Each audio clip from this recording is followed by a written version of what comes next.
Welcome to my YouTube channel physics with Sajal. আজকে আমরা class 12-এর ফার্স্ট ইউনিট ইলেকট্রোস্ট্যাটিক্স অর্থাৎ স্থির তড়িৎ এই ইউনিটের প্রথম যে চ্যাপ্টারটা আছে স্থির তড়িতের প্রাথমিক ঘটনাবলী এই চ্যাপ্টারটা পড়ব। তো এখানে আমাদের ইউনিটটার নাম কি? ইউনিটটার নাম হলো ইলেকট্রোস্ট্যাটিক্স বা স্থির তড়িৎ। স্ট্যাটিক্স বা এটাকে আমরা বাংলায় বলছি কি স্থির তড়িৎ। তো মানে এখানে অ্যাকচুয়ালি এই চ্যাপ্টারে আমরা যেটা আলোচনা করব আধান সম্পর্কে। তো আধান কি বা কিভাবে আসবে সেগুলো আমরা পরপর দেখব, এবং কয় প্রকার হয় আধান এবং তার যে ধর্মগুলো আছে সেগুলো সম্পর্কে সব আমরা এখানে আলোচনা করব। তো এখানে আমাদের ইউনিটটার নাম কি স্থির তড়িৎ। তো এখানে আমাদের যে আধানগুলো থাকবে আধানগুলো সব স্থির আধান হবে। মানে এই ইউনিটে আমরা যে আধানগুলো নিয়ে কাজ করব সেগুলো সব আমাদের কিন্তু স্থির আধান, মানে তারা কখনোই গতিশীল আছে সেটা আমরা ধরে নেব না। আধানগুলো আমাদের স্থির থাকবে। তো এখন আমরা এই আধানের যে অস্তিত্ব আছে বা আধান অ্যাকচুয়ালি আমাদের আছে সেটা আমরা কিভাবে জানতে পারলাম। তো এর পিছনে একটা ইতিহাস আছে ছোট্ট। সেটা আমাদের এক গ্রিক দার্শনিক ছিলেন যার নাম ছিল থেলাস। তো তিনি আমাদের প্রায় খ্রিস্টপূর্বাব্দ 600 ওই সময়কার ছিলেন। তিনি যেটা দেখেছিলেন সেটা হলো যে অ্যাম্বার জাতীয় যে পদার্থগুলো হয় সেটাকে যদি পশম দিয়ে ঘষা হয় তাহলে দেখা যায় যে ওই দুটো পদার্থ একটা আরেকটাকে আকর্ষণ করছে। এইবার তিনি এটা লক্ষ্য করেছিলেন, কিন্তু এর যে কোনো কারণ থাকতে পারে বা কোনো কারণ আছে সেটা তিনি তখন আর কি উপলব্ধি করতে পারেন। মানে তিনি জানতেন না যে কেন আকর্ষণ করছে। তো তারপরে বিজ্ঞানীরা এই জিনিসটা হচ্ছে দেখেছিলেন, কিন্তু তাদের মধ্যে এটা নিয়ে অতটা একটা বেশি কৌতূহল না থাকার কারণে এই জিনিসটা ওইভাবেই হচ্ছে এইভাবে পড়েছিল। এবার এইভাবে অনেকদিন কেটে গেল আমাদের।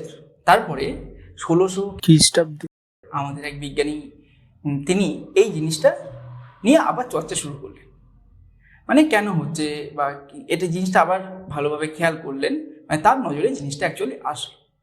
তো সেই 1600 খ্রিস্টাব্দে সেই বিজ্ঞানী যার নাম ছিল আমাদের গিলবার্ট, তিনি দেখলেন যে সেম জিনিস আমরা শুধু ওই অ্যাম্বার আর পশমের ক্ষেত্রে না, আমরা বিভিন্ন পদার্থের ক্ষেত্রেই দেখতে পাই।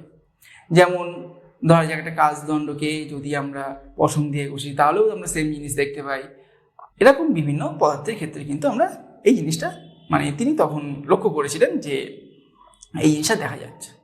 তাহলে এখানে কি হচ্ছে, এই যে অ্যাম্বার বা পশম, অ্যাম্বারকে যখন পশম দিয়ে ঘষছি তখন কি হচ্ছে, আমাদের কোনো না কোনো একটা পদার্থ আছে, বা পদার্থ বলা ভুল, কোনো একটা কিছু আছে যেটার ওই পশম থেকে অ্যাম্বারে বা অ্যাম্বার থেকে পশমে আমাদের কি হচ্ছে, আদান প্রদান হচ্ছে। তো এই যে আদান প্রদান হচ্ছে সেই জিনিসটাকেই নাম দেওয়া হলো আধান।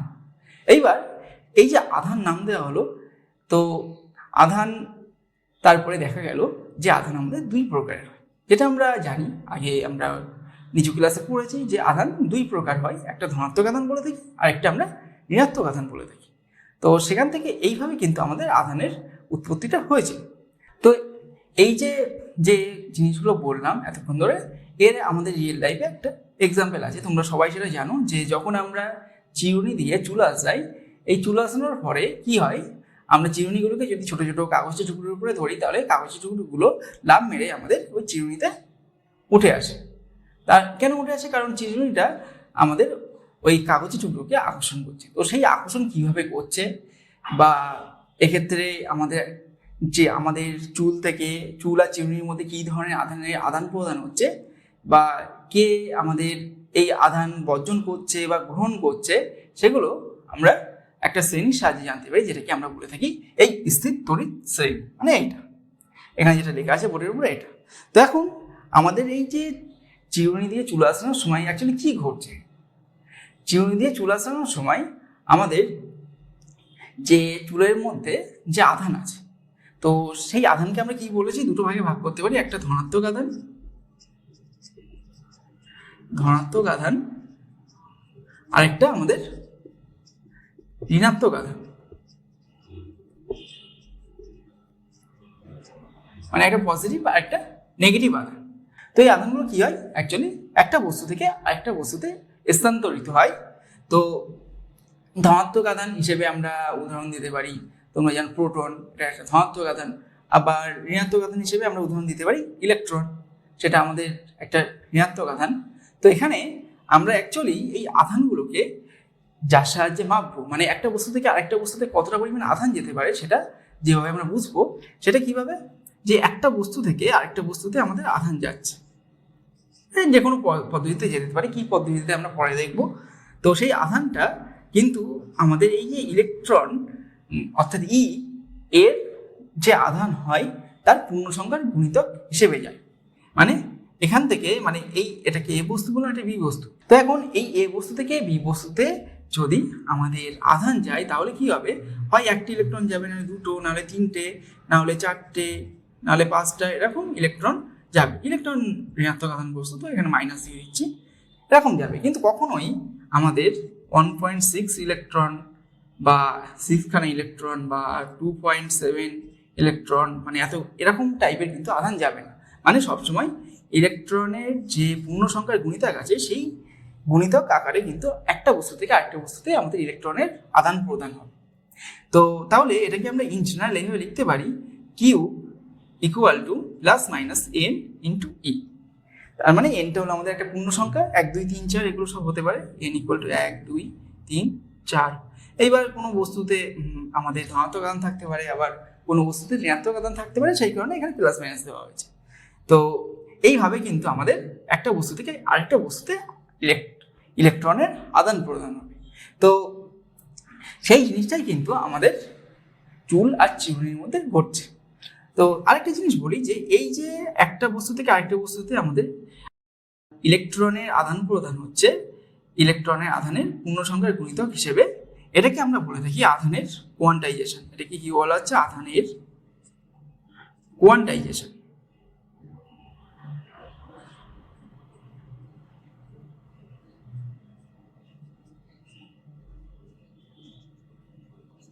মানে এই যে পূর্ণ সংখ্যার গুণিতক হিসেবে যাচ্ছে ইলেকট্রন, এই জিনিসটাকে আমরা বলছি আধানের কোয়ান্টাইজেশন। তো এখন এই যে আধানের একক কি হয়, আধানের যে একক হয়, এই একক আমাদের এসআইতে হয় কুলম, যেটাকে আমরা সি দিয়ে বোঝাই, আর সিএস পদ্ধতিতে হয় স্টেট কুলম। তো এই এককগুলো মনে রাখবে এখানে। এখন আরেকটি জিনিস এখানে জানতে হবে, যেটা হলো আমাদের ই, অর্থাৎ ইলেকট্রনের আধানের মান কত হয়। এর শুধু মানটা লিখছি 1.6 × 10⁻⁹ কুলম। এইটা হয় আমাদের ইলেকট্রনের আধানের মান। তো এই জিনিসগুলো আমাদের একটু ভালো করে মনে রাখতে হবে। এখান থেকে আমাদের একটা কোশ্চেন আসে, যেটা আমরা একটু পরেই করব। তো একটু আগে আমরা যেটা আলোচনা করছিলাম, যে আমরা চিরুনি দিয়ে যখন চুলে আসছি তখন কি হচ্ছে, আমাদের চুল থেকে আধান মানে ইলেকট্রনের আমাদের কি হচ্ছে, চিরুনিতে চলে যাচ্ছে। তো তার ফলে চিরুনিটা আমাদের ঋণাত্মক আধানে আহিত হচ্ছে এবং চুলটা আমাদের ধনাত্মক আধানে আহিত হচ্ছে। এর ফলেই কিন্তু চিরুনিটাকে যখন আমরা কাগজ টুকরোর কাছে নিয়ে আসছি, তখন কাগজের টুকরোটাকে ও আকর্ষণ করছে। তো এই যে ইলেকট্রন একটা বস্তু থেকে আরেকটা বস্তুতে যাচ্ছে, এই যে কোন বস্তু দিয়ে ঘষলে আমাদের ইলেকট্রনটা কোন বস্তু থেকে কোন বস্তুতে যাবে, মানে ইলেকট্রনের যাওয়ার দিক আমরা কি করে বুঝবো। মানে এই যে আমরা একটু বললাম চুলটা আমাদের ধনাত্মক আধানে আহিত হচ্ছে, আবার চিরুনিটা ঋণাত্মক আধানে আহিত হচ্ছে। তো এখানে আমরা কি করে বুঝলাম যে আমাদের চুল থেকে চিরুনিতে ইলেকট্রনগুলো যাচ্ছে। তো সেইটা জানার জন্যই অ্যাকচুয়ালি আমাদের এই স্থিরতরী শ্রেণীর দরকার পড়ে। তো এই স্থিরতরী শ্রেণীতে কি হয়, এই প্রথম দিকে যে পদার্থগুলো থাকে সেইগুলো দিয়ে যদি আমরা শেষের দিকে কোনো একটা পদার্থকে ঘষি, তাহলে কি হবে, প্রথম দিকের পদার্থটা আমাদের ধনাত্মক আধানে আহিত হবে এবং শেষের দিকে যে পদার্থগুলো আছে সেটা আমাদের ঋণাত্মক আধানে আহিত হবে। মানে একটা এক্সাম্পল হিসেবে আমরা যখন কাঁচ আছে, কাঁচকে আমরা পশম দিয়ে ঘষছি, তাহলে আমাদের পশম থেকে কিছু ইলেকট্রন কি হবে, আমাদের এখানে কাছে চলে আসবে। তার ফলে পশমে ইলেকট্রনের অভাব পড়বে, মানে ইলেকট্রন ঋণাত্মক আধানগ্রস্ত, ইলেকট্রনের অভাব মানে ও ধনাত্মক আধানে আহিত হয়ে যাবে। তার মানে ও পজিটিভ আধান হয়ে যাবে, পজিটিভ তড়িৎগ্রস্ত হবে, আর কাজটা আমাদের কি হবে, নেগেটিভ অর্থাৎ ঋণাত্মক আধানে আহিত হবে, কারণ এতে ইলেকট্রনের সংখ্যা এখন আমাদের বেড়ে গিয়েছে। আবার যদি আরেকটা এক্সাম্পল নেই আমরা, ধরা যাক কাজকে আমরা রেশম দিয়ে করছি, কাজ আছে আর রেশম আছে। তো এখানে কোনটা থেকে কোনটায় ইলেকট্রন যাবে? এখানে আমরা দেখতে পাচ্ছি যে রেশম আমাদের তড়িৎ শ্রেণীর নিচের দিকে আছে আর কাজ একদম প্রথম দিকে আছে। তাহলে কাজটা আমাদের কি হবে, ধনাত্মক আধানে আহিত হবে এবং রেশমটা ঋণাত্মক আধানে আহিত হবে। তার মানে এক্ষেত্রে কিন্তু উল্টো ঘটনাটা ঘটবে, আমাদের কাজ থেকে রেশমে ইলেকট্রন স্থানান্তরিত হবে, তার ফলে কাজটা আমাদের ধনাত্মক আধানে আহিত হয়ে যাবে আর রেশমটা ঋণাত্মক আধানে আহিত হয়ে যাবে। এইভাবে কিন্তু আমরা এখান থেকে এই জিনিসটা পেয়ে থাকি, মানে কোন বস্তুটা ধনাত্মক আধানে আহিত হবে এবং কোন বস্তুটা ঋণাত্মক আধানে আহিত হবে। তো সেখান থেকে আমরা এটা বলতে পারলাম। তো এখানে আরেকটা জিনিস যেটা হয়, এই যে কাজ বা রেশম কোনো বস্তুই কিন্তু এক্ষেত্রে প্রথমেই আমাদের তড়িৎগ্রস্ত ছিল না, ওরা নিস্তরিত অবস্থায় ছিল, মানে ওতে মোট আধান শূন্য ছিল। সাধারণত কি হয়, যে কোনো বস্তুই কিন্তু প্রাথমিক অবস্থায় নিস্তরিতভাবে থাকে। নিস্তরিতভাবে থাকে মানে এই কাজের ক্ষেত্রে, কাজ আর রেশমের ক্ষেত্রে উদাহরণটা আমরা নিই, কাজ আর রেশম। তো কাজে আমাদের ধরলাম 10টা ইলেকট্রন ছিল, তার মানে ইলেকট্রনের আধান হবে 10 × -e, এবং যেহেতু এটা নিস্তরিতভাবে আছে সেই কারণে কি হবে, এতে 10টা আমাদের ধনাত্মক আধান থাকবে, যার মান হবে এই ইলেকট্রনের আধানের যে মান হয় তার সাথে সমান, এবং এটা ধনাত্মক আধান গ্রস্ত, তার মানে এগুলো যোগ করলে আমরা কত পাচ্ছি, টোটাল আধান 0 পাচ্ছি। আবার রেশমের ক্ষেত্রেও সেম, ধরলাম এতে আমাদের 15টা ইলেকট্রন ছিল ঋণাত্মক আধান, তাহলে 15টা ধনাত্মক আধান থাকতে হবে, তার মানে এদের টোটালটা 0 হয়ে গেল। এইবার কাজকে রেশম দিয়ে ঘষা হচ্ছে, তো এখানে কাজ থেকে আমাদের রেশমে ধরলাম 5টা ইলেকট্রন চলে গেল, তার মানে এখানে আমাদের ইলেকট্রন এখন এইটা থেকে হয়ে গেল -5e। তাহলে ইলেকট্রনের কি হলো, অভাব ঘটলো এখানে। এখন এই -5e আর ধনাত্মক আধান যা ছিল তাই আছে, এর সাথে এটা যদি আমরা যোগ করি তাহলে কত পাবো, +5e। তার মানে এই কিন্তু আমাদের এই ধনাত্মক আধানে এর আধান হয়ে গেল +5e, অর্থাৎ এই ধনাত্মক আধানে আহিত হয়ে গেল, আর এতে আমাদের 5টা ইলেকট্রন গিয়েছে। তাহলে এই 15টা ইলেকট্রন ছিল, এখন 5টা ইলেকট্রন আসলে আমাদের 20টা ইলেকট্রন হবে, তার মানে আধান এইটা হবে, এবং ধনাত্মক আধান ছিল এইটা 15e +15e, তাহলে এই দুটো যোগ করলে আমরা কত পাবো, -5, অর্থাৎ এ কিন্তু আমাদের ঋণাত্মক আধানে আহিত হয়ে গেল। তো এইভাবে কিন্তু আমাদের জিনিসটা ঘটে। এইবার আমরা যদি এই টোটাল সিস্টেমটা, অর্থাৎ কাজ এবং রেশম, এই দুটো মিলে একটা সিস্টেম তৈরি হচ্ছে ধরে, তো এই টোটাল সিস্টেমটার ক্ষেত্রে আমরা যদি দেখি তাহলে দেখব এদের যে মোট আধান প্রাথমিকভাবে 0 ছিল, এখনো 0। কি হবে, এখানে আমরা দেখতে পাচ্ছি যে কাছে আমাদের +5e ইলেকট্রন আছে, মানে কাছে যে আধানটা আছে সেটা হলো +5e, আর রেশমে যে আধানটা আছে সেটা -5e। তো এই দুটো যদি আমরা যোগ করি তাহলে 0 হয়ে যাবে, অর্থাৎ এই সিস্টেমটা যে আধান, মোট আধান, সেটা আমাদের 0 হয়ে গেল। আগেও 0 ছিল প্রাথমিক অবস্থায়, কাজ আমাদের নিস্তরিত ছিল, রেশমটাও কিন্তু নিস্তরিত ছিল, তার মানে আমাদের মোট আধান আমাদের 0 ছিল। তো এখানে আমাদের খেয়াল রাখতে হবে যে এই যে আধানকে আমরা কখনোই সৃষ্টি করতে পারি না বা ধ্বংস করতে পারি না, এটা একমাত্র কি হয়, একটা বস্তু থেকে আরেকটা বস্তুতে আমাদের স্থানান্তরিত হয়। তো সেটা কিভাবে স্থানান্তরিত হয় সেটা আমরা আধানের কোয়ান্টাইজেশন থেকে দেখলাম। আর এই যে আমাদের আধান একটা বস্তু থেকে আরেকটা বস্তুতে স্থানান্তরিত হচ্ছে, অর্থাৎ আমরা কি দেখতে পাচ্ছি যে আধানের সৃষ্টি বা ধ্বংস কিছুই আমরা করতে পারি না। তো সেই কারণে আমরা বলতে পারি আধান সংরক্ষিত হয়, মানে আধানের সংরক্ষণ সূত্র আমরা এটা বলতে পারি এই জিনিসটা, যেহেতু আমরা আধানকে ধ্বংস করতে পারছি না বা সৃষ্টি করতে পারছি না। তো এইভাবে কিন্তু আমাদের একটা বস্তু থেকে আরেকটা বস্তুতে আধানের স্থানান্তর হচ্ছে, এবং তার ফলে একটা বস্তু আরেকটা বস্তুকে আকর্ষণ করছে বা বিকর্ষণ করছে, যাই হোক কিছু একটা হচ্ছে, এরকম আকর্ষণ বিকর্ষণ চলতে থাকছে। আধান সম্পর্কে আরেকটা ইম্পর্টেন্ট কথা যেটা, সেটা হলো আমরা তো একটু আগে দেখলাম যে আধানটা ওর বেগের উপর, মানে গতির উপর কখনোই নির্ভর করে না আধানের মান। সেই রকমই একটা বস্তু থেকে যখন আরেকটা বস্তুতে আমাদের আধানের স্থানান্তর হচ্ছে, অর্থাৎ ইলেকট্রনের স্থানান্তর হচ্ছে, তাহলে আমাদের কি এক্ষেত্রে ভরের কোনো পরিবর্তন হবে কি হবে না?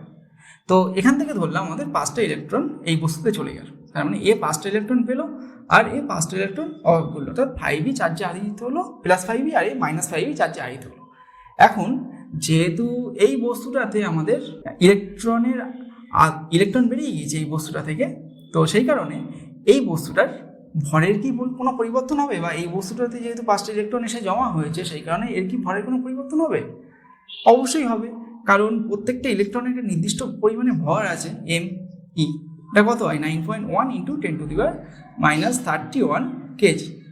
তো এই নির্দিষ্ট পরিমাণে ভর থাকার কারণে এই বস্তুটার ভর আমাদের কতটা কমে যাবে? 5 × mE পরিমাণ কমবে। আর এই বস্তুটার ক্ষেত্রে কি হবে? আমাদের 5 × mE এতটা পরিমাণে ভর বেড়ে যাবে। তার মানে ইলেকট্রনের যখন আদান প্রদান হবে একটা বস্তু থেকে আরেকটা বস্তুতে, তখন কিন্তু ওর ভরের একটা পরিবর্তন হবে। যাতে ইলেকট্রন যাবে তার ভর বাড়বে, ওই যে কটা ইলেকট্রন যাচ্ছে তার সেই পরিমাণে বাড়বে, আর যেটা থেকে আমাদের ভরটা মানে ইলেকট্রনটা চলে যাচ্ছে তার ভরটা কিন্তু ঠিক ততটা পরিমাণে কমে যাবে। এটা খেয়াল রাখবে। তো এখন আরেকটা জিনিস, এই যে আমরা আধান বললাম, একটা ধরা যাক এরকম আমাদের কিউ আধানকে আমরা সাধারণত কিউ দিয়ে বুঝিয়ে থাকি, কিউ সংকেতের সাহায্যে। তো কিউ আধান আছে, এটা আমাদের যে বেগ নিয়ে চলুক না কেন এর আধানের মানে কিন্তু কোনো পরিবর্তন হবে না। আগেও কিউ ছিল, এখনো কিউ থাকবে। তো সেই কারণে আমরা বলতে পারি এই যে আধানের মান সেটা ওর বেগের উপর নির্ভর করে না। মানে ও যদি স্থির থাকে যা থাকবে, ও গতিশীল হলেও তাই থাকবে ওর আধানের মান। আগে কিউ ছিল, ভি বেগে গতিশীল হলো ধরলাম আধানটা, তো তখন আমাদের ওর মানটাও কিন্তু কিউ থাকবে, কোনো পরিবর্তন হবে না। তো এই আমাদের আধান সম্পর্কে মোটামুটি কয়েকটা জিনিস আমরা জানলাম।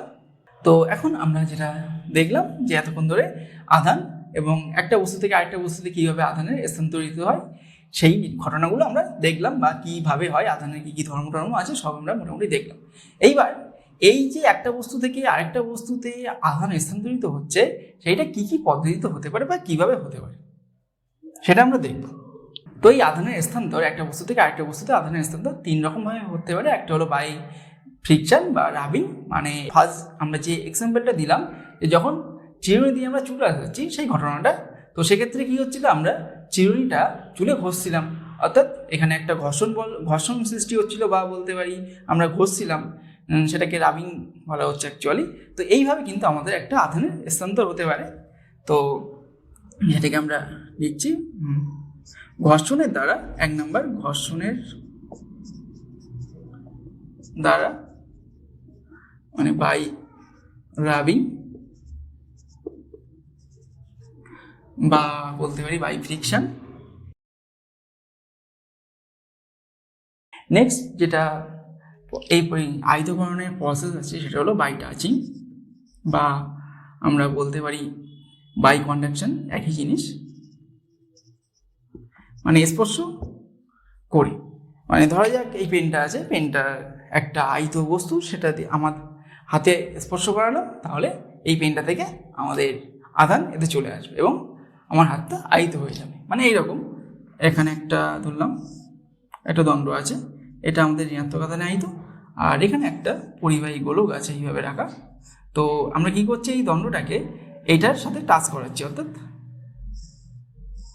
এইভাবে টাচ করে দিলাম, তাহলে কী হবে, এই দণ্ড থেকে এতে আমাদের ঋণাত্মক আধানগুলো চলে যাবে, এবং এতে যে ধনাত্মক আধানগুলো ছিল এটা প্রথমে নিস্তরিত অবস্থায় ছিল, তো এর থেকে আধানগুলো যাওয়ার ফলে এ কী হবে, এর যে ধনাত্মক আধান সেগুলোকে নিউট্রালাইজ করে দেবে, অর্থাৎ সেগুলোকে আমাদের জিরো করে দেবে সোজা কথাই। মানে এক্সাম্পল হিসেবে ধরা যাক এখানে আমাদের 5টা ধনাত্মক আধান ছিল আর 5টা 5e পরিমাণ ঋণাত্মক আধান ছিল, তো এখান থেকে আমাদের টোটাল গেল এই 5টা ধনাত্মক আধানকে জিরো করতে হবে। তার মানে এখান থেকে আমাদের প্রথমে গেল -5e ইলেকট্রন, তার মানে টোটালটা জিরো হয়ে গেল, ধনাত্মক আধান আর নেই কোনো এখানে।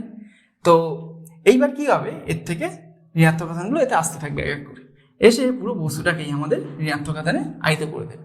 এই প্রসেসটাকে বলা হয় বাই টাচিং বা বাই কন্ডাকশন, মানে পরিবহনের মাধ্যমে বা স্পর্শ করার মাধ্যমে আমাদের কোনো একটা বস্তুকে আয়িত করা। এইবার যদি আমরা এই রডটাকে সরিয়ে নিই তাহলে ও ঋণাত্মক আধানে আয়িত হয়ে থাকবে। তো এটা একটা প্রসেস। এবার আমাদের 3 নম্বর পদ্ধতিটা হলো বাই ইন্ডাকশন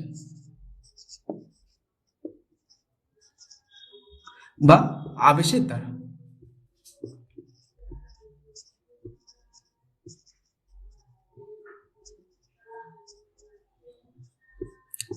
তো এখানে আমাদের কি হয়, এখানে একটা বস্তুকে মানে একটা পরিবাহীকে আরেকটা পরিবাহী দ্বারা টাচ করানো হয় না। মানে ধরা যাক আমাদের একটা এরকম গোলীয় পরিবাহী আছে, সেই পরিবাহীটা এর কাছে আমরা একটা এরকম ধনাত্মক আধানে আহিত একটা রড নিয়ে আসলাম, এটাকে টাচ করালাম না, তাহলে কি হবে, এই দণ্ডটা যেহেতু আমাদের ধনাত্মক আধানে আহিত, তাহলে এই পরিবাহীতে যে ঋণাত্মক আধানগুলো আছে সেই ঋণাত্মক আধানগুলোকে এই দণ্ডটা আকর্ষণ করবে, অর্থাৎ এই দণ্ডের কাছে আমাদের ঋণাত্মক আধানগুলো এসে জমা হবে এবং যে ধনাত্মক আধানগুলো আছে সেই ধনাত্মক আধানগুলো আমাদের এই দূরবর্তী অঞ্চলে গিয়ে জমা হবে। এই এখন এই বস্তুটা মানে আমাদের এই যে গোলীয় পরিবাহীটা আছে সেটা প্রাথমিক অবস্থায় নিস্তড়িত ছিল, মানে এতে আমাদের ধরলাম 7টা মানে 7 পরিমাণ ঋণাত্মক আধান ছিল, তাহলে 7 পরিমাণ ধনাত্মক আধান থাকবে, তাহলে মোট আধান আমাদের 0 হয়ে যাবে। এইভাবে কিন্তু আমাদের আধানগুলো থাকে মানে নিস্তড়িত বস্তুর ক্ষেত্রে। এখন যেটা হচ্ছে ব্যাপারটা, এইটা তো আমাদের এতে কি করলো, এর ঋণাত্মক আধানগুলোকে আকর্ষণ করে নিজের দিকে টেনে নেবে এবং ধনাত্মক আধানগুলোকে বিকর্ষণ করে দূরে ঠেলে দিল। এখন আমরা কি করব, এই যে পরিবাহীটা আছে এটাকে মাটির সাথে যুক্ত করে দেবো। তো মাটির সাথে যুক্ত করলে কি হবে, এই ধনাত্মক আধানগুলো আমাদের কি হবে, ইলেকট্রন দ্বারা নিউট্রালাইজ হয়ে, মানে এখানে যেটা হবে সেটা হলো আমাদের এই ধনাত্মক আধানগুলো এই যে মাটির সাথে গ্রাউন্ড করে দিলাম এই সাইডটা, তো সেই অবস্থায় আমাদের ধনাত্মক আধানগুলো মাটি থেকে ইলেকট্রন গ্রহণ করবে, করে আমাদের ইলেকট্রনগুলো এই পথে আসবে, এসে আমাদের এই ধনাত্মক আধানগুলোকে নিউট্রালাইজ করে দেবে, অর্থাৎ এটাকে প্রশমিত করে দেবে। মানে এখন এর অবস্থা কেমন দাঁড়াবে, এইটা আমাদের গোলীয় পরিবাহী, তো এতে আমাদের শুধু ঋণাত্মক আধান বেঁচে থাকবে এরকম। তাহলে এইবার কি হচ্ছে, এইবার আমরা এই রডটাকেও সরিয়ে নিয়েছি, আর এই যে গোলীয় পদার্থটা ছিল, পরিবাহী পদার্থ বা গোলকটা ছিল, সেটা আমাদের এই ঋণাত্মক আধানে আহিত হয়ে গেল। এইভাবে কিন্তু আমরা আবেশের দ্বারা কোনো একটা বস্তুকে আহিত করতে পারি। এবার আমরা নেক্সট যে টপিকটা পড়বো সেটা হলো আমাদের বিকর্ষণী তড়িৎগ্রস্ততার প্রমাণ। তো আমরা একটু আগেই দেখলাম যে বাই ইন্ডাকশন বা আবেশের দ্বারা যখন কোনো একটা বস্তুকে আমরা আহিত করছিলাম, তখন সেই বস্তুটা আমাদের কি ছিল, এই যে বস্তুটা ছিল সেটা আমাদের নিস্তড়িত ছিল, মানে এতে মোট আধান আমাদের 0 ছিল। তো 0 থাকার ফলে এর কাছে যখন আমরা একটা এরকম রড নিয়ে আসছি ধনাত্মক আধানে আহিত, তো সেই রডটা কি করছে, এটা 0 আছে কারণ এতে সমান পরিমাণে ধনাত্মক এবং ঋণাত্মক আধান আছে। তো এই রডটা কি করছে, রডটা এই গোলকটাতে বা এই বস্তুটাতে যে ঋণাত্মক আধানগুলো আছে সেটাকে নিজের দিকে আকর্ষণ করছে, আর ধনাত্মক আধানগুলোকে দূরে বিকর্ষণ করে পাঠিয়ে দিচ্ছে। এইবার আমাদের কেসটা কেমন দাঁড়ালো, এই যে রডটা এর কাছবর্তী অঞ্চলে আমাদের ঋণাত্মক আধান চলে আসলো, তাহলে এখানে আমাদের ধনাত্মক আধান, এখানে ঋণাত্মক আধান, দুটো বিপরীত জাতীয় আধান, তাহলে এরা কি করবে, পরস্পরকে আকর্ষণ করবে। তার মানে আমরা দেখতে পাচ্ছি বস্তুটা, এই যে বস্তুটা এতে মোট আধান 0 হলেও আমাদের আবেশের দ্বারা কিন্তু এই বস্তুটা আমাদের আকর্ষিত হচ্ছে।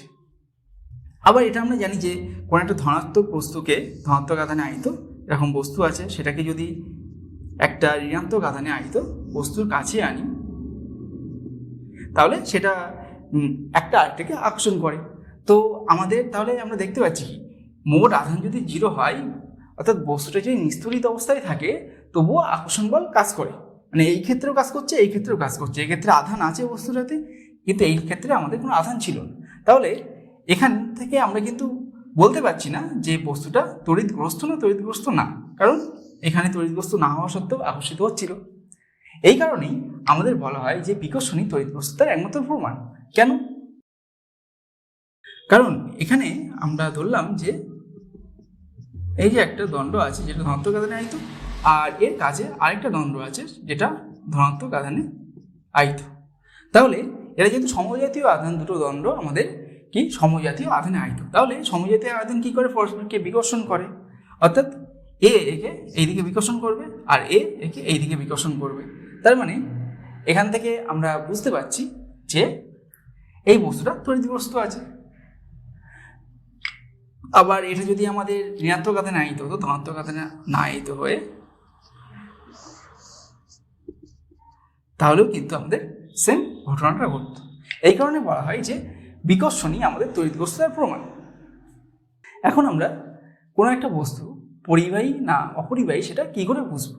তো সেটা বুঝতে গেলে আমাদের ফার্স্টে যেটা জানতে হবে যে একটা বস্তু কি দিয়ে তৈরি হয়, পরমাণু, অণু দিয়ে তৈরি হয়, অণুর মধ্যে থেকে পরমাণু। তো সেই পরমাণুতে কি হয়? তো পরমাণুতে আমাদের একটা কেন্দ্রক থাকে, সেই কেন্দ্রকে আমাদের ধনাত্মক আধানগ্রস্ত হয় কেন্দ্রকটা, এবং এর চারপাশে আমাদের বিভিন্ন কক্ষপথ থাকে, যে কক্ষপথগুলোতে আমাদের ইলেকট্রনগুলো ঘুরপাক খায়। তো ধরলাম এরকম কতগুলো সমকেন্দ্রিক কক্ষপথ আছে, যে কক্ষপথে আমাদের ইলেকট্রনগুলো ঘুরপাক খাচ্ছে। এখন এই প্রথম কক্ষপথে কটা ইলেকট্রন থাকতে পারে? আমাদের 2টো ইলেকট্রন থাকতে পারে। দ্বিতীয় কক্ষপথে 8টা ইলেকট্রন থাকতে পারে। 1টা 2টো 3টে 4টে 5টা 6টা 7টা 8টা ইলেকট্রন আছে। এইবার 3 নম্বর কক্ষপথে আমরা ধরলাম যে এরকম 2টো ইলেকট্রন আছে। তো এবার এই যে 3 নম্বর কক্ষপথের ইলেকট্রনগুলোর ক্ষেত্রে কি হয়, ওর উপরে এই কেন্দ্রক অর্থাৎ নিউক্লিয়াসের যে আকর্ষণ বল সেটা খুবই কম হয়। সেই কারণে আমরা এই ইলেকট্রনগুলোকে বলে থাকি ফ্রি ইলেকট্রন বা মুক্ত ইলেকট্রন বলি।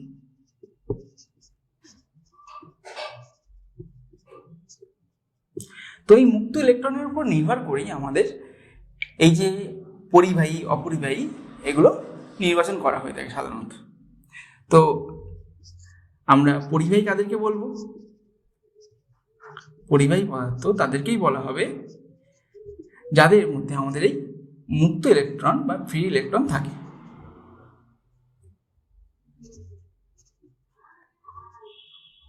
এটা থাকে। আর অপরিবাহী বা অন্তরক পদার্থ কাদের বলবো? যাদের মধ্যে আমাদের এই মুক্ত ইলেকট্রন থাকবে না।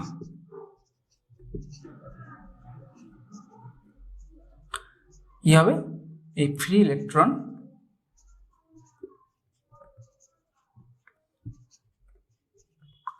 থাকে না। এছাড়া আরেকটা ভাগ আছে, এটা হলো অর্ধপরিবাহী, যেটা আমাদের এই চ্যাপ্টারে অতটা ইম্পর্টেন্ট না, তবু নামটা বলে দিচ্ছি, অর্ধপরিবাহী। তো এই অর্ধপরিবাহী পদার্থ আমরা কাদেরকে বলে থাকি? তো সেটা জানতে গেলে সেটা আমাদের পরিবাহিতার উপর নির্ভর করে এই অর্ধপরিবাহী, পরিবাহী এবং অপরিবাহীর মধ্যে পার্থক্যটা করা হয়ে থাকে। পরিবাহিতা সব থেকে বেশি হয়, তারপরে পরিবাহিতা একদম কম হয়, মানে থাকে না বললেই চলে। আর পরিবাহিতা কী হয়? এদের দুজনের মাঝামাঝি হয়ে থাকে। এখন এর এক্সাম্পল হিসেবে আমরা কি বলতে পারি? অর্ধপরিবাহী হলো সিলিকন, জার্মেনিয়াম। অপরিবাহী হলো আমাদের কাঠ, তারপরে কাগজ, প্লাস্টিক, এগুলো। আর পরিবাহী কি? আমাদের বিভিন্ন ধরনের ধাতব পদার্থ, মানে ধাতু, এগুলো মানে সোনা, রূপো, তামা, লোহা, এগুলো কিন্তু আমাদের সব পরিবাহী পদার্থ। এবার আরেকটা জিনিস আমরা একটু আগে যেটা পড়লাম, যে 3টে পদ্ধতি দেখলাম যার সাহায্যে কি হয়, আমরা কোনো একটা বস্তুকে তড়িৎগ্রস্ত করতে পারি। তার মধ্যে 2টো প্রসেসে কি হচ্ছিল, ইলেকট্রন একটা বস্তু থেকে আরেকটা বস্তুতে যাচ্ছিল, যেটা হলো একটা হলো বাই টাচিং, মানে স্পর্শ দ্বারা বা পরিবহনের দ্বারা, আর একটা হলো বাই রাবিং বা বাই ফ্রিকশন, মানে ঘর্ষণের দ্বারা।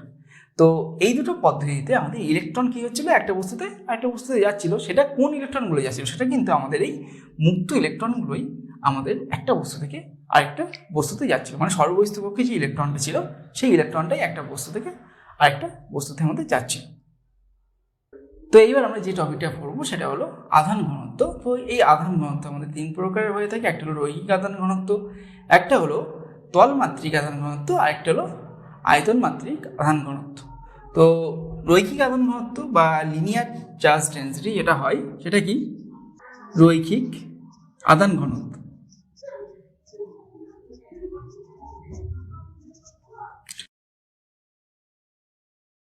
এটা ধরা যাক আমাদের এই পেনটা আছে, ঠিক আছে? এই পেনটা মানে একটা তারের মতো ধরে নাও, আচ্ছা ছবি আঁকি একটা, তাহলে ভালো হয়ে যাবে। এরকম একটা তার আছে আমাদের, বা পরিবাহী পদার্থ আছে। সেই পরিবাহী পদার্থকে আমরা সুষমভাবে এরকম ধনাত্মক আধানে আহিত করলাম। তো সুষমভাবে বলতে মানে যে কোনো জায়গা থেকে ছোট্ট একটা দৈর্ঘ্য কেটে নিলে দেখবো ওখানে আধানের পরিমাণ সমান। মানে এখানে আমরা ছোট্ট একটা দৈর্ঘ্য কেটে নিলাম এই জায়গা থেকে, আবার এই জায়গা থেকে একটা সেম দৈর্ঘ্য কেটে নিলাম, তাহলে দেখবো দুটো দৈর্ঘ্যে যতটা আধান আছে তার পরিমাণ সমান হচ্ছে। তো এই যে রৈখিক আধান ঘনত্ব বলতে অ্যাকচুয়ালি আমরা কি বোঝাচ্ছি? রৈখিক আধান ঘনত্ব বলতে বোঝাচ্ছি এই ধরলাম এইটাকে আমরা কিউ আধানে আহিত করছি এবং এর দৈর্ঘ্য যেটা সেটা হলো আমাদের এল। তো তাহলে এখানে কি হচ্ছে, আমাদের এল দৈর্ঘ্যে কতটা আধান আছে, কিউ পরিমাণ আধান আছে, তাহলে একক দৈর্ঘ্যে কতটা আধান থাকবে, কিউ বাই এল পরিমাণ। এটাকেই আমরা বলে থাকি রৈখিক আধান ঘনত্ব, অর্থাৎ একক দৈর্ঘ্যে কতটা আধান আছে সেটাকে আমরা বলছি রৈখিক আধান ঘনত্ব, এবং এটাকে আমরা ল্যামডা এই চিহ্নটা দিয়ে প্রকাশ করে থাকি। তো ল্যামডা হলো আমাদের রৈখিক আধান ঘনত্ব। এরপর আমাদের তলমাত্রিক আধান ঘনত্ব।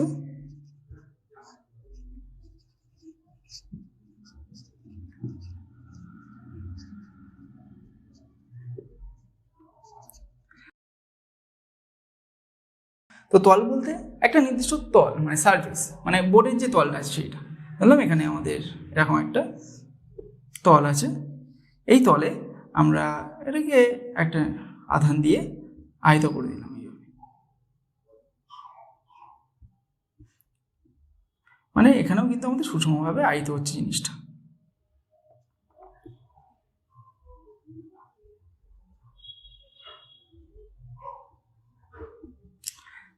এইবার যেহেতু তল মানে এখানে আমাদের একটা ক্ষেত্রফল হিসেবে ধরতে পারি, তো এই যে তলটার ক্ষেত্রফল কত ধরলাম এ। এইবার এতে মোট আমাদের কিউ পরিমাণে আধান দেওয়া আছে, তাহলে এ ক্ষেত্রফলে আমাদের কত আধান আছে কিউ, এখন একক ক্ষেত্রফলে কত আধান থাকবে কিউ বাই এ পরিমাণ। অর্থাৎ একক কোনো একটা তলে একক ক্ষেত্রফলে ঠিক যতটা পরিমাণে আধান থাকে সেটাকে আমরা বলে থাকি ওই তলের তলমাত্রিক আধান ঘনত্ব, যেটাকে আমরা সিগমা দিয়ে বুঝিয়ে থাকি। এরপর লাস্ট আমাদের যেটা আসবে সেটা হলো আয়তন মাত্রিক আধান ঘনত্ব। আয়তন মাত্রিক আধান ঘনত্ব বা ভলিউম চার্জ ডেন্সিটি আধান ঘনত্ব। তো এখানে কি হবে, একটা এরকম আয়তন থাকবে, সেই আয়তনটাকে কি করা হয়েছে আমাদের কোন সুষম আধানে এইভাবে আহিত করা হয়েছে। এইবার আমরা ধরলাম মোট যে আধান এই আয়তন মানে একটা কিছু একটা আছে, একটি পাথরের টুকরো বা একটা লোহার টুকরো, পাথরের টুকরোকে তো আমরা করতে পারবো না, আধান দিয়ে আহিত করতে পারবো না, তো ধরলাম একটা লোহার টুকরো আছে, তো কিউ আধানে আহিত করা হয়েছে এবং এর আয়তন আমাদের হলো ক্যাপিটাল ভি। তাহলে ভি আয়তনে কতটা আধান আছে কিউ, একক আয়তনে কত থাকবে কিউ বাই ভি পরিমাণ, এটাকে আমরা বলে থাকি তলমাত্রিক আধান ঘনত্ব, যেটাকে আমরা রো দিয়ে বুঝিয়ে থাকি। তো এই প্রত্যেকটা আধান ঘনত্ব কিন্তু আমাদের এরপরে মানে আমরা ইলেকট্রোস্ট্যাটিক্স যতক্ষণ পড়বো ততক্ষণ মোটামুটি আমাদের কাজে লাগবে, মানে নেক্সট চ্যাপ্টার থেকেই কাজে লাগা শুরু হবে আমাদের এই জিনিসগুলো। তো আমরা ল্যামডা রৈখিক আধান ঘনত্ব, সিগমা তলমাত্রিক আধান ঘনত্ব, আর রো আমাদের আয়তনমাত্রিক আধান ঘনত্ব, এই রাশিমালাগুলো এগুলো দেখলাম একটু আগে। এখন এদের একটা একক আছে, একক কী হবে, এটা যেহেতু আমাদের কিউ বাই এল হচ্ছে কিউ অর্থাৎ আধানের একক কুলম আর দৈর্ঘ্যের একক মিটার, তার মানে একক হবে কুলম পার মিটার। একই রকমভাবে এটাকে আমরা কুলম পার মিটার এইভাবে লিখতে পারি। নেক্সট আমাদের এর রাশিমালা হলো কিউ বাই এ, কিউ আধান একক কুলম আর এ ক্ষেত্রফলের একক আমাদের মিটার স্কোয়ার, তার মানে কুলম পার মিটার স্কোয়ার হবে আয়তন না তলমাত্রিক আধান ঘনত্বের একক। আর আমাদের রো অর্থাৎ তলমাত্রিক আধান ঘনত্ব, আধানের একক কুলম আর এর একক হলো আমাদের আয়তনের একক হলো মিটার কিউ, তাহলে এর একক হবে কুলম পার মিটার কিউ। তো এগুলো সব এদের একক গেল। তো এখন আমরা যে টপিকটার উপরে মেন ফোকাস করব মানে এই তিনটা আধান ঘনত্বের মধ্যে, সেটা হলো আমাদের এই সিগমা অর্থাৎ তলমাত্রিক আধান ঘনত্ব। তো এবার আমরা যেটা পড়বো সেটা হলো আধানের তলমাত্রিক ঘনত্ব, যে কোথায় কোন বস্তুর ক্ষেত্রে কোন জায়গায় আমাদের তলমাত্রিক ঘনত্বটা বেশি হবে কম হবে সেই জিনিসটা সম্পর্কে আমরা জানবো। তো এই যে আমার হাতে একটা পেন আছে, ঠিক আছে, এই পেনটা এই যে সাদা অংশটা আছে এটা আমাদের একটা তল, এইটা একটা সমতল, এটা বক্রতল, আবার এই সাইডে এই যে পেনের নিবটা আছে সেটাও একটা মানে বক্রতল টাইপের। তো আমি এই পেনটাকে আধান দিলাম, আধান দিয়ে আহিত করলাম। ধরলাম এটা একটা ধাতব পদার্থ, তাহলে কি হবে, আধান দিয়ে যখন আহিত করছি তখন যেহেতু ধাতব পদার্থ দিয়ে তৈরি পুরো জিনিসটাই, পুরোটাতেই আমাদের আধান এসে জমা হবে। এবার প্রশ্ন হলো কোন জায়গায় আমাদের বেশি পরিমাণে আধান জমা হবে। তো সেটা বুঝতে গেলে আমাদের যেটা জানতে হবে, মানে আমরা একটুকেই দেখে এসেছি যে আধানের তলমাত্রিক ঘনত্ব sigma equal to Q by A হয়। মানে আমরা দেখতে পাচ্ছি এই এটা আমাদের হরে আছে, এটা হরে থাকলে কি হবে, হরে থাকলে মানে ডিনোমিনেটরে আছে এ যদি আমাদের কমে তাহলে এই কিউ 1/a বাড়বে, কারণ 1কে যদি আমরা কোনো একটা ছোট সংখ্যা দিয়ে ভাগ করি তাহলে সেটা বেড়ে যাবে। এটা বাড়লে আমাদের সিগমাটাও কি হবে, বাড়বে। আবার এ যদি অর্থাৎ ক্ষেত্রফল যদি বাড়ে তাহলে আমাদের 1/a কমে যাবে, 1/a কমে গেলে আমাদের সিগমাটা কমবে। এখানে আমরা কিউটা ধ্রুবক ধরে নিচ্ছি, ধরে নিয়ে আমরা চেষ্টা করছি। এইবার এই যে পেনটাতে আমরা কি করেছিলাম, যে আধান দিয়ে আহিত করেছিলাম। তাহলে এই পেনটার এই বক্রতলে, এই সমতলে এবং পেনের এই নিবে এসে আমাদের আধানগুলো জমা হচ্ছে। এখন কোথায় আমাদের তলমাত্রিক ঘনত্বটা বেশি হবে? তো বক্রতলের যে ক্ষেত্রফল, সমতলের ক্ষেত্রফল সেটা অনেকটাই বেশি এই নিবের তুলনায়, কারণ নিবটা আমাদের কি মাথার দিকে সূচালো হয়, সেই কারণে নিবে ক্ষেত্রফলটা আমাদের অনেকটাই কম। তাহলে আমরা একটু আগেই দেখলাম যে আমাদের ক্ষেত্রফল যদি কম হয় তাহলে আধান ঘনত্ব বেশি হবে, আবার ক্ষেত্রফল বেশি হলে আধান ঘনত্ব কম হবে। তো নিবের যেহেতু আমাদের সূচালো হচ্ছে নিবটা, সেই কারণে কি হচ্ছে, এখানে আমাদের ক্ষেত্রফল কম হচ্ছে, ক্ষেত্রফল কম হওয়ার কারণে আমাদের আধান ঘনত্বটা কিন্তু বেশি হবে। আর এই যে বক্রপৃষ্ঠ বা এই সমতল পৃষ্ঠ, এখানে আধান ঘনত্ব আমাদের অনেকটাই কম হবে।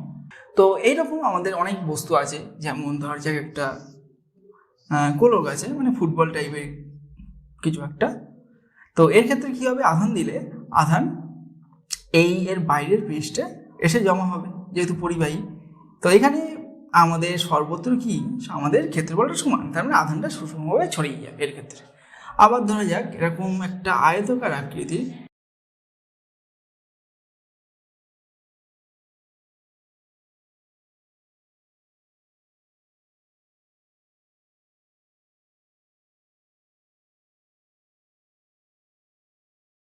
একটা বস্তু আছে। তো এর ক্ষেত্রে আমরা যদি দেখি, এই যে কর্নারগুলো অর্থাৎ শীর্ষবিন্দুগুলো আছে আয়তক্ষেত্রের, এই কর্নারগুলোর যে ক্ষেত্রফল আমাদের খুবই কম, তাহলে এইসব কর্নারগুলোতে এসে কিন্তু আমাদের আধানগুলো বেশি পরিমাণে জমা হবে। তো তারপরে কি হবে, ওর আধান ঘনত্ব আমাদের বাড়বে। কার তুলনায় বাড়বে, আমাদের এই যে সমতল পৃষ্ঠগুলো আছে তার তুলনায় বাড়বে, যেহেতু এগুলো আমাদের তীক্ষ্ণ প্রান্ত হচ্ছে সেই কারণে।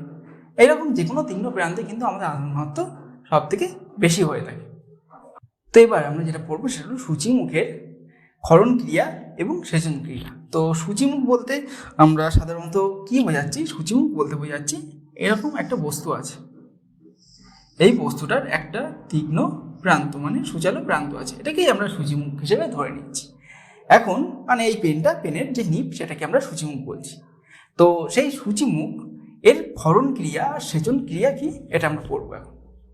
তো এই যে বস্তুটা আছে পরিবাহী বস্তু অবশ্যই, এটাকে আমরা কিছু একটা আধান দিয়ে আহিত করলাম, তাহলে আমাদের কি হবে, এই যে তীক্ষ্ণ প্রান্ত আছে এখানে আধানের তলমাত্রিক ঘনত্ব সব থেকে বেশি হবে। এখন তার মানে কি, তার মানে এখানে এসে প্রচুর পরিমাণে আধান জমা হবে এই যে বক্র তলটা আছে এর তুলনায়। তো এখন আমাদের সূচিমুখের যেহেতু আধান ঘনত্ব বেশি হচ্ছে, তার ফলে কি হবে, এর চারপাশে আমাদের কি আছে, বায়ুর কণাগুলো আছে, বায়ুর কণাগুলো। তো এই কণাগুলো কি হবে, এই সূচিমুখ দ্বারা আবেশিত হবে, মানে এই যে আধানে আহিত তার ঠিক বিপরীত আধানে আহিত হবে। ধরলাম এই ধনাত্মক আধানে আহিত, তাহলে এই কণাগুলো এর কাছাকাছি যে কণাগুলো আছে সেগুলো আবেশিত ঋণাত্মক আধানে আহিত হবে, তার ফলে ধনাত্মক এবং ঋণাত্মক আধান আকর্ষণ করবে। তো এই কণাটা ধরলাম আকর্ষিত হয়ে এর কাছে চলে আসলো। এইবার এর কাছে চলে আসলে কি হবে, ও যেহেতু ঋণাত্মক আধান আছে আর এখানে ধনাত্মক আধান আছে, এইবার আমাদের এই কণাটা ধনাত্মক আধানে আহিত হয়ে যাবে, যেহেতু ওর সাথে টাচ হয়েছে, টাচ হলে কি হয়, সমজাতীয় আধানে আহিত হয়ে যায়। তার মানে এই কণাটা এখন আমাদের আবার ধনাত্মক আধানে আহিত হলো। এইবার সূচিমুখটাও ধনাত্মক আধান, কণাটাও ধনাত্মক আধান, তারপরে সূচিমুখে কী করবে, একটা বিকর্ষণ বল প্রয়োগ করবে, কারণ সূচিমুখে আধান বেশি। তার ফলে কী হলো, সূচিমুখ থেকে এই কণাটা ফার্স্টে আকর্ষিত মানে আমাদের আবেশ সৃষ্টি হলো সূচিমুখ দ্বারা, এই কণাতে আবেশ সৃষ্টি হয়ে এতে ঋণাত্মক আধানে আহিত হলো কণাটা, ঋণাত্মক আধানে আহিত হয়ে কণাটা আমাদের সূচিমুখের সাথে সংস্পর্শে আসার পরে ও সূচিমুখে সমাধানে আহিত হয়ে গেল। এর দুটো সমাধান পরস্পরকে বিকর্ষণ করার জন্যে ও দূরে চলে গেল। তো এই সমাধানে আহিত হওয়ার জন্যে এই যে বায়ু কণাটা ছিল সেটা কী করলো, সেটা সূচিমুখ থেকে কিছুটা পরিমাণ আধান নিয়ে ও দূরে চলে গেল। এইভাবে প্রত্যেকটা কণা এর কাছাকাছি অঞ্চলে যে কণাগুলো থাকবে সেই কণাগুলো কী হবে, এরকম সূচিমুখ থেকে কিছুটা করে আধান নেবে, নিয়ে দূরে সরে যাবে। এইভাবে আমাদের সূচিমুখের কী হবে, আধানটা আস্তে আস্তে কমতে থাকবে। তার ফলে আমাদের আধান কমাটাকে আমরা এক্ষেত্রে কী বলছি, ক্ষরণ বলছি। সেই কারণে এই পদ্ধতিটাকে বলা হচ্ছে সূচিমুখের ক্ষরণ ক্রিয়া। আর সূচিমুখের সেচন ক্রিয়ায় কী হচ্ছে, সেম জিনিসই ঘটছে, কিন্তু এই যে আমাদের তড়িৎ যন্ত্রটা আছে, আমি এখানেই দেখিয়ে দিচ্ছি, উপরের ছবিটাতেই দেখিয়ে দিচ্ছি জিনিসটা। তো এখানে এই যন্ত্রটা আছে, মানে আমাদের এই যে বস্তুটা আছে, এই বস্তুটা কি করা আছে, একটা তড়িৎ যন্ত্রের সাথে যুক্ত করা আছে, তড়িৎ যন্ত্র এর সাথে এটা যুক্ত করা আছে। তড়িৎ যন্ত্রটার কাজ কি, এই যে জিনিসটা হচ্ছে এখানে, এই যে কণাগুলোকে আবেশিত করে বিপরীত আধানে আহিত করে আকর্ষণ করছে, করে আবার সমাধানে আহিত করছে, করে ওকে দূরে ঠেলে দিচ্ছে, মানে বিকর্ষণ করছে। এই ঘটনার জন্য যে আধানটা কমে যাচ্ছে, সেই আধানের যোগান দিচ্ছে এই তড়িৎযন্ত্র। তার মানে তড়িৎযন্ত্রের কাজ হলো এখানে আধানের কম পড়লে সেই কম পড়া আধানটা যোগান দেবে। সেই কারণে আমরা তড়িৎযন্ত্রটা কানেক্ট করছি এর সাথে। করলে কি হবে, এই জায়গায় মানে প্রসেসটা আমাদের কন্টিনিউয়াসলি চলতে থাকবে, চলতে এই কন্টিনিউয়াসলি চলার ফলে কি হবে, এখানে এই সূচিমুখের সামনের প্রান্তে আমাদের কি হবে, একটা শূন্য স্থান তৈরি হবে। মানে কণাগুলোকে প্রচুর পরিমাণে আকর্ষণ করছে, আকর্ষণ করে আবার বিকর্ষণ করে দিচ্ছে। তার ফলে এখানে কণার কিছুটা ঘাটতি ঘটবে। তার ফলে দূরবর্তী অঞ্চল থেকে, মানে এই কণাগুলো এখন আর নেই, এখন দূরবর্তী যে অঞ্চল আছে সেখান থেকে কি হবে, কণাগুলো যেহেতু এখানে শূন্যস্থান সৃষ্টি হয়েছে এখানে চলে আসবে, এসে আমাদের আবার সেম প্রসেস রিপিট হয়ে আবার চলতে থাকবে। আর আধানের যোগান দিচ্ছে আমাদের তড়িৎ যন্ত্র, যে আধানের অভাব করছে সেইটা। তো এই যে প্রসেসটা কন্টিনিউয়াসলি চলছে সেটাকে আমরা বলছি সূচিমুখের সেচন ক্রিয়া। এবং এখানে আরেকটা জিনিস হচ্ছে, এই যে আমাদের আধানগুলো মানে এখান থেকে এগুলো মানে কণাগুলো এখানে ছুটে আসছে শূন্যস্থান সৃষ্টি হওয়ার জন্য, তার ফলে এই যে সূচিমুখের সামনে আমাদের একটা বায়ুপ্রবাহ সৃষ্টি হচ্ছে, যেটাকে আমরা বলছি ইলেকট্রিক উইন্ড। এবার আমরা আধানের কোয়ান্টাইজেশন করেছি, সেই আধানের কোয়ান্টাইজেশনের উপরে দু একটা প্রবলেম সলভ করব। তো ধরা যাক বলছে আমাদের একটা বস্তুতে কিউ ইকুয়াল টু 6.4 কুলম্ব পরিমাণ আধান আছে, মানে ওই বস্তুটা এত আধানে আহিত। তাহলে এটা কি আমাদের অ্যাকচুয়ালি সম্ভব না সেটা আমাদের জানতে চাই। আমাদের অবশ্যই এমসিকিউ আসবে এই থার্ড সেমিস্টারে, তো এমসিকিউ আমরা সলভ করবো পরে। তো এখন এই জিনিসটাকে বুঝি। তো এখানে আমরা কি পড়েছি, যে আধানের কোয়ান্টাইজেশনে কি ছিল, Q equal to plus minus n. তো এখন আমরা এই যে কিউয়ের মানটা, কিউটা দেওয়া আছে, এটাকে একটা ইলেকট্রনের আধান দিয়ে ভাগ করবো। তো এখান থেকে আমরা কি লিখতে পারি, আচ্ছা এখানে আমরা প্লাস মাইনাস সাইনটা নেবো না ক্যালকুলেশনের সুবিধার জন্য, তো না নিয়ে আমরা এটা লিখতে পারি। তাহলে এখান থেকে কি N equal to Q by E চলে আসছে। এখন কিউ এর মান কত, 6.4 কুলম্ব, তাহলে 6.4 কুলম্ব। আর ই এর মান আমাদের 1.6 ইন্টু 10⁻⁻19 কুলম্ব। এখন এটা কেটে গেল, 4 হলো, আর 10⁻⁻19 উপরে উঠলে আমাদের 4 ইন্টু 10⁻19 হলো। তাহলে এতটি আধান থাকতে পারে। তো এটা আমাদের একটা ইন্টিজার, মানে পূর্ণ সংখ্যা, সেই কারণে এটা আমাদের অবশ্যই সম্ভব। তো এবার নেক্সট আরেকটা কোশ্চেন সলভ করা যাক। ধরা যাক বললো আমাদের একটা বস্তুতে 5.6 ইন্টু 10⁻⁻19 কুলম্ব পরিমাণ আধান দেওয়া হলো। মানে এটা এই পরিমাণ আধানটা কি বস্তুটাতে থাকতে পারবে না আমাদের জানতে চাইল। তাহলে আমরা একই রকমভাবে এন এর মান বের করবো, এই মাইনাস সাইনের দিকে আমাদের অত নজর না দিলেও চলবে এখানে। তাহলে এইটাকে আমরা 1.6 ইন্টু 10⁻⁻19 দিয়ে ভাগ করে দেবো। তাহলে এটা কেটে গেল, পয়েন্ট উঠে গেল, তাহলে 4 দিয়ে কাটলে আমাদের, আচ্ছা 8 দিয়ে কাটি তাহলে সুবিধা হবে, 8 দুগুণে 16, 27 56। তাহলে এটা কত আসছে 7/2 মানে 3.5 আসছে। তো এটা যেহেতু ইন্টিজার না মানে পূর্ণ সংখ্যা না, সেই কারণে এই পরিমাণ আধানে আমরা বস্তুটাকে কখনোই আহিত করতে পারবো না। তো এখান থেকে এই টাইপেরই কিন্তু কোশ্চেন আসে আমাদের। এবার আরেকটা জায়গা থেকে আমাদের অঙ্ক আসে, যেটা আমাদের তলমাত্রিক ঘনত্ব পড়েছি সিগমা ইকুয়াল টু Q/A হয়। এইটা থেকে কিন্তু আমাদের অঙ্ক দেয় কিছু। একটা এক্সাম্পল হিসেবে দিই, ধরা যাক একটা আমাদের গোলক আছে, গোলকটার ব্যাসার্ধ বলে দিয়েছে আমাদের 1 মিটার ধরলাম। এখন এটাতে আমরা যে পরিমাণে আধানে আহিত করছি সেটা ধরা যাক 4 কুলম্ব এত পরিমাণ আধানে আহিত করা হলো। তো জানতে ছিল যে এই যে গোলকটা আছে 1 মিটার ব্যাসার্ধের, এর তলমাত্রিক আধান ঘনত্ব কত। তো এখানে আমরা কি করব, সিগমা ইকুয়াল টু Q/A এটা আমরা জানি, আবার যেহেতু গোলক এটা সেই কারণে এই এর জায়গায় আমরা 4πr² বসিয়ে দিলাম। এবার কিউ এর মান আমাদের 4 কুলম্ব বলেছে, আর আর এর মান আমাদের 1, তাহলে 1² হলো, আর এর একক হবে তাহলে মিটার স্কোয়ার। তাহলে 4 কেটে গেল, আর 1 আছে মানে এটা 1 কুলম্ব পার মিটার স্কোয়ার হলো। তার মানে এই গোলকটার তলমাত্রিক আধান ঘনত্ব হলো আমাদের 1 কুলম্ব পার মিটার স্কোয়ার। এই টাইপের কিছু প্রবলেম আমাদের দেবে, বা অনেক সময় দুটো গোলক বলে দিল, দিয়ে তাদের তলমাত্রিক ঘনত্বের মধ্যে তুলনা করতে বললো, মানে অনুপাত বের করতে বললো। এই টাইপের কোশ্চেন কিন্তু আমাদের এখানে দিয়ে থাকে। তো আজকের ক্লাস এই পর্যন্ত। আজকে আমাদের এই চ্যাপ্টারটা পুরোটাই কমপ্লিট হয়ে গেল। আমরা কিছু অঙ্ক করলাম, এরপরে ক্লাসে আমরা তড়িৎ ক্ষেত্র এই চ্যাপ্টারটা শুরু করব। আর এখানে আমরা যে বই থেকে প্রবলেমগুলো সলভ করব সেটা আমাদের ছায়া প্রকাশনী যে বই আছে আমাদের টেক্সট বুক, সেই বইটা থেকে। ওখানে আমরা ফার্স্টে এমসিকিউগুলো সলভ করব, তারপর যে আমাদের নিউমেরিক্যালস আছে, দেখবে বইয়ের শেষে নিউমেরিক্যালস দেওয়া আছে, ওগুলো কিন্তু আমাদের সলভ করতে হবে। তো এইগুলো আমরা মেনলি সলভ করব। তো প্রত্যেকটা চ্যাপ্টার শেষ হয়ে যাওয়ার পরপরই এই যে সলিউশনগুলো হবে, মানে এমসিকিউ বা নিউমেরিক্যালসগুলো থাকবে, ওর যে সলিউশন ভিডিও সেগুলো ইউটিউব চ্যানেলে পরপর দিয়ে দেবো আমরা। তো তাহলে আজকে এই পর্যন্ত, নেক্সট ক্লাসে দেখা হচ্ছে।